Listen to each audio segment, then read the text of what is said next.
selanjutnya adalah penelitian relevan.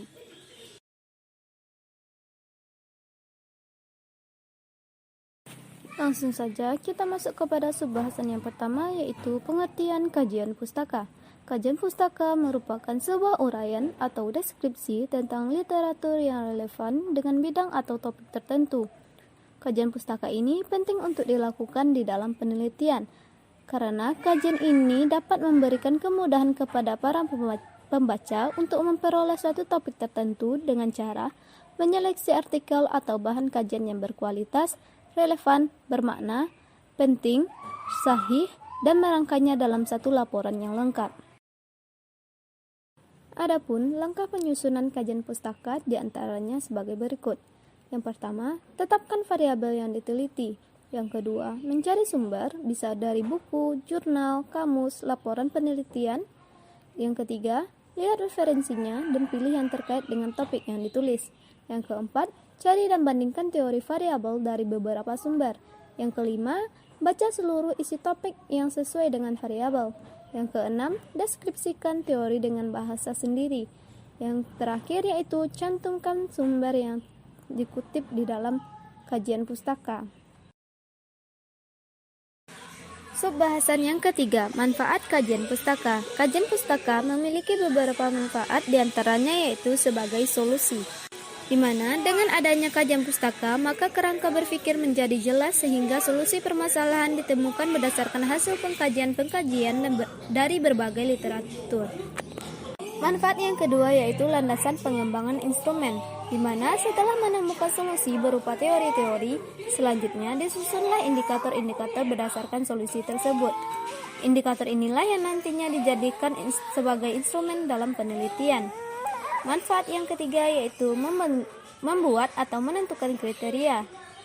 Dalam membuat atau menentukan kriteria dimulai dengan pembentukan pernyataan terlebih dahulu. Kriteria yang dimaksud seperti keberhasilan atau kegagalan, saran bagi program, diidentifikasi kemudian dibuatlah kesimpulan sesuai dengan teori atau tidak.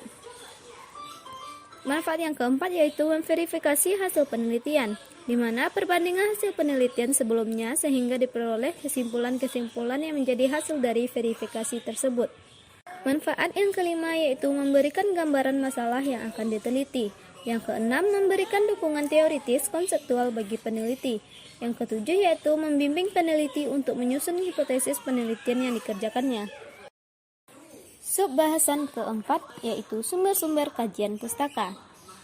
Di antaranya yaitu jurnal penelitian, di mana di dalam jurnal ini beberapa hasil penelitian terpilih diterbitkan sehingga dapat digunakan sebagai acuan bagi perkembangan pengetahuan yang baru. Sumber yang kedua yaitu buku. Buku merupakan sumber informasi yang sangat penting karena sebagian bidang ilmu yang erat kaitannya dengan penelitian diwujudkan dalam bentuk buku yang ditulis oleh seseorang penulis yang berkompeten di bidang ilmunya. Sumber yang selanjutnya yaitu surat kabar atau majalah. Media cetak ini merupakan sumber pustaka yang cukup baik dan mudah diperoleh di mana-mana. Sumber yang terakhir yaitu internet, di mana kemajuan teknologi membawa dampak yang sangat signifikan di bidang informasi. Para peneliti dapat langsung mengakses internet dan mendapatkan informasi yang diinginkan dengan sangat cepat. Selanjutnya masuk kepada subbahasan yang kelima yaitu variabel dan indikator penelitian. Variabel adalah segala sesuatu yang menjadi objek pengamatan penelitian, yang sering juga disebut sebagai faktor yang berperan dalam penelitian atau gejala yang akan diteliti. Berdasarkan jenisnya, variabel dapat dibedakan menjadi 3. Yang pertama yaitu variabel bebas dan variabel terikat. Variabel bebas adalah variabel yang mempengaruhi atau yang menjadi sebab perubahannya atau timbulnya variabel tersebut, sedangkan variabel terikat adalah variabel yang dipengaruhi atau yang menjadi akibat karena adanya variabel bebas. Jenis yang kedua yaitu variabel aktif dan variabel atribut. Variabel aktif adalah variabel bebas yang dimanipulasi, sedangkan variabel atribut adalah variabel yang tidak dapat dimanipulasi atau variabel yang sudah melekat dan merupakan ciri dari subjek penelitian. Jenis yang ketiga yaitu variabel kontinu dan variabel kategori. Variabel kontinu adalah variabel yang memiliki sehimpunan harga yang teratur dalam suatu cakupan atau range tertentu, Sedangkan variabel kategori berkaitan dengan suatu jenis pengukuran yang dinamakan dengan pengukuran nominal. Selanjutnya yaitu indikator penelitian. Indikator adalah variabel yang bisa membantu kita dalam kegiatan pengukuran berbagai macam perubahan yang terjadi, baik secara langsung maupun tidak langsung. Selanjutnya masuk kepada subbahasan yang keenam tentang kerangka berpikir. Kerangka berpikir diartikan sebagai model konseptual yang dimanfaatkan sebagai teori yang ada kaitannya dengan beberapa faktor yang diidentifikasi sebagai masalah penting. Kerangka berpikir bermanfaat untuk membantu peneliti menempatkan penelitian dalam konteks yang lebih luas. Selanjutnya yaitu cara menyusun kerangka berpikir. Yang pertama, membuat variabel, di mana peneliti harus menentukan variabel apa yang akan diangkat. Yang kedua, mengumpulkan referensi. Referensi banyak membantu penulis dalam mendapatkan ide, gagasan, dan membukakan perspektif. Peneliti harus memilih referensi yang relevan dengan topik atau tema yang diangkat. Yang ketiga, mendeskripsikan penelitian. Teori dapat diambil dari sumber referensi yang sudah dikumpulkan.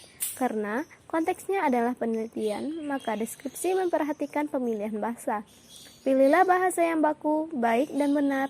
Karena diperuntukkan untuk kalangan akademik, maka bahasa bisa menggunakan bahasa ilmiah. Yang keempat yaitu pembahasan teori berdasarkan hasil penelitian.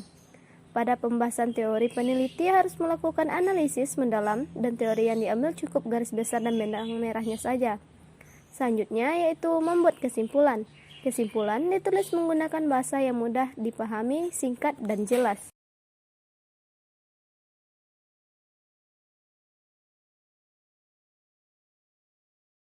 Selanjutnya, subbahasan ketujuh, hipotesis. Hipotesis adalah jawaban atau dugaan sementara terhadap pertanyaan penelitian. Adapun tahapan melakukan hipotesis, yang pertama adalah penentuan masalah, di mana dalam proses penalaran ilmiah, penentuan masalah mendapat bentuk perumusan masalah. Tahapan yang kedua yaitu hipotesis pendahuluan, di mana dugaan atau anggapan sementara yang menjadi pangkal bertolak dari semua kegiatan. Hipotesis pendahuluan dianggap bukan hipotesis keseluruhan penelitian, namun merupakan sebuah hipotesis yang hanya digunakan untuk melakukan uji coba sebelum penelitian yang sebenarnya dilaksanakan. Tahapan yang ketiga yaitu pengumpulan fakta. Dalam penalaran ilmiah, di antara jumlah fakta yang besarnya tak terbatas itu, hanya dipilih fakta-fakta yang relevan dengan hipotesa pendahuluan, yang perumusannya didasarkan pada ketelitian dan ketepatan memilih fakta. Tahapan yang keempat yaitu formulasi hipotesa. Hipotesa diciptakan saat terdapat hubungan tertentu di antara sejumlah fakta. Tahapan yang kelima yaitu pengujian hipotesa, yaitu mencocokkan hipotesa dengan keadaan yang dapat diamati dalam istilah ilmiah yang biasa disebut dengan verifikasi atau pembenaran. Apabila hipotesa terbukti cocok dengan fakta, maka formulasi ini disebut dengan konfirmasi. Falsifikasi atau penyalahan terjadi jika usaha menemukan fakta dalam pengujian hipotesa tidak sesuai dengan hipotesa. Bila mana usaha itu tidak berhasil, maka hipotesa tidak terbantah oleh fakta yang dinamakan koroborasi. Hipotesa yang sering mendapat konfirmasi atau koroborasi dapat disebut teori. Tahapan yang terakhir yaitu aplikasi atau penerapan. Apabila hipotesa itu benar dan dapat diadakan menjadi ramalan atau prediksi, maka ramalan itu harus cocok dengan fakta, kemudian harus dapat diverifikasikan atau dikoroborasikan dengan fakta. Selanjutnya, kita masuk kepada subbahasan yang terakhir, penelitian relevan. Penelitian relevan merupakan pendekatan penelitian yang berkaitan dengan tujuan utama penelitian. Apakah peneliti bermaksud untuk menjelaskan hasil pengukuran suatu variabel apa adanya, atau membandingkan antara aspek yang diteliti, atau menghubungkan antara variabel. Sesuatu dapat dikatakan relevan jika ia memiliki hubungan, berkaitan, atau berguna secara langsung. Sifat dari penelitian ini adalah dapat digunakan jika diperlukan. Maksudnya, peneliti tidak perlu menuliskan penelitian relevan jika penelitiannya tersebut tidak ada hubungan dengan penelitian-penelitian yang sudah dilakukan oleh seseorang.